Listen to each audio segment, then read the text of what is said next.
system of government, apart from all the others that we've tried. Now, but nonetheless, I think that the models of, we have to think very hard about this. What does it mean for the health of our democracy if a key section of the population is no longer voting, is so completely disaffected?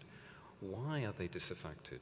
I think it's very often because they look at our political systems and they seem to be incapable of actually coming up with answers to the problems that we face.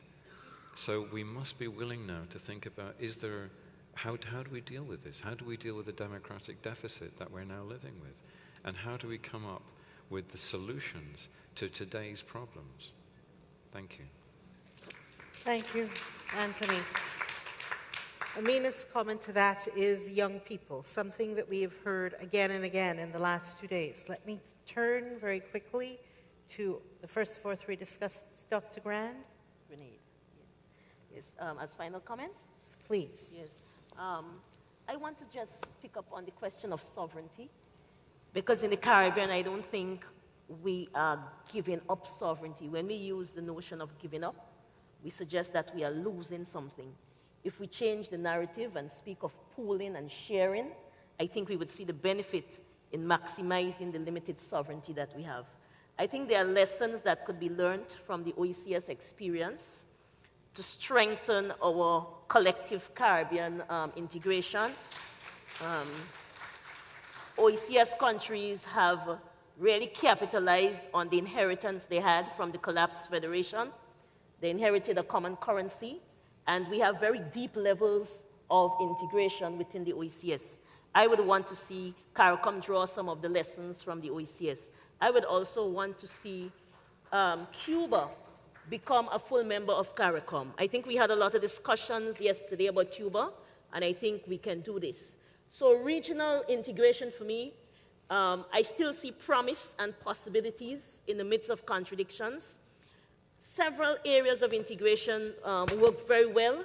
The Caribbean countries have done very well in terms of functional cooperation. And as we face these multiple security threats, whether we're speaking about health insecurity or environmental insecurity or crime and violence, I think the only way we can solve the problems that we face is collectively, fighting on multiple fronts to achieve the sustainable development that Caribbean people deserve. Thank you. Thank you very much. Dr. Ram?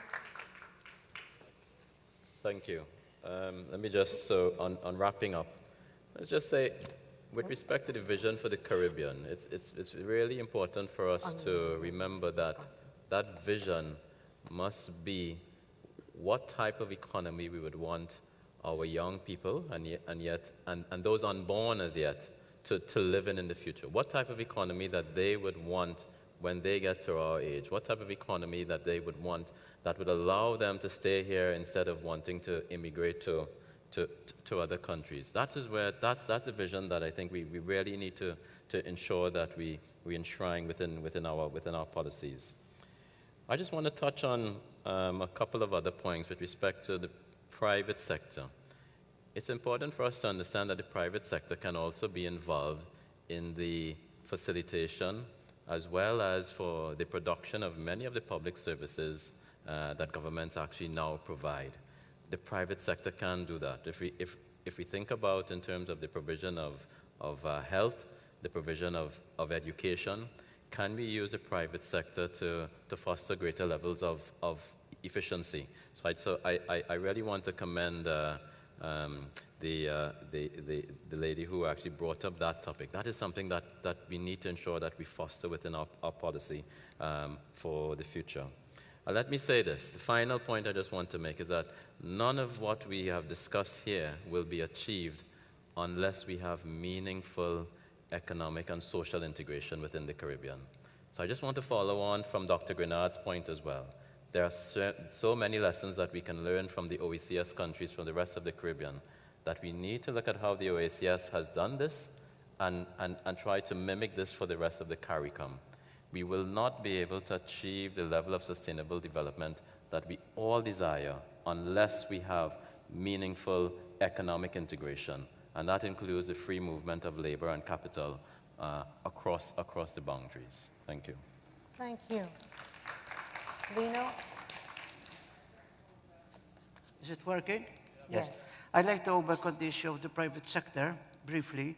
Firstly, the private sector needs space, so that means less government.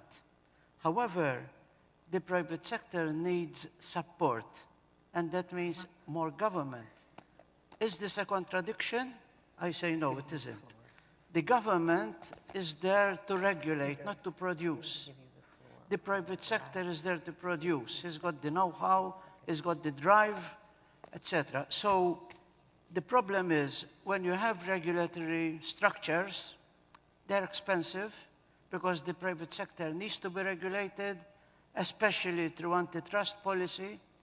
And that is why I made it a point that regional integration is very important so as not to duplicate things.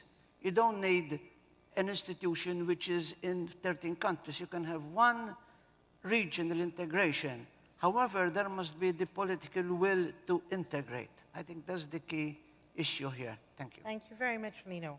I'm being told the time is up, but I am giving my time as moderator 50 of my 1 minute to Inder because he has some 50 seconds of 1 minute to Inder for some key thoughts on youth unemployment.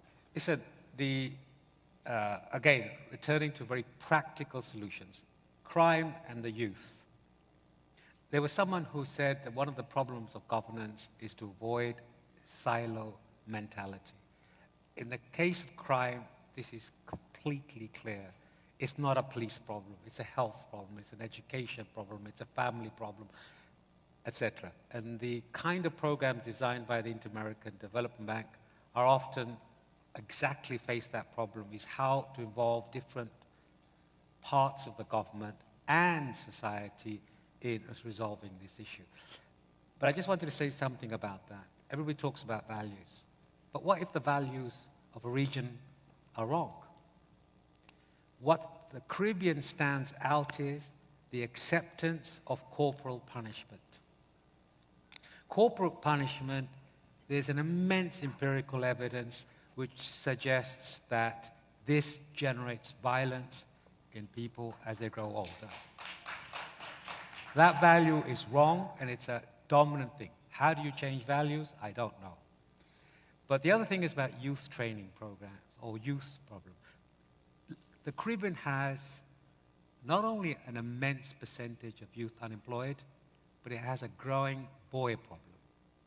Not in the sense that girls can't get boyfriends, but in the sense that there's a whole generation being produced which, leaving school, often are in prison, are not learning work ethic, and so whatever the Caribbean governments and societies are doing to tackle this problem, it's obviously not working.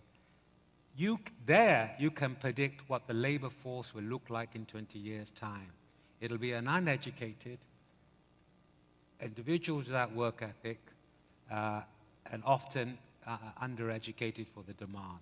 So this is a real area to rethink of policy. Thank you.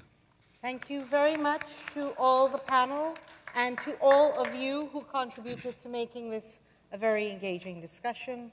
Thank you very much.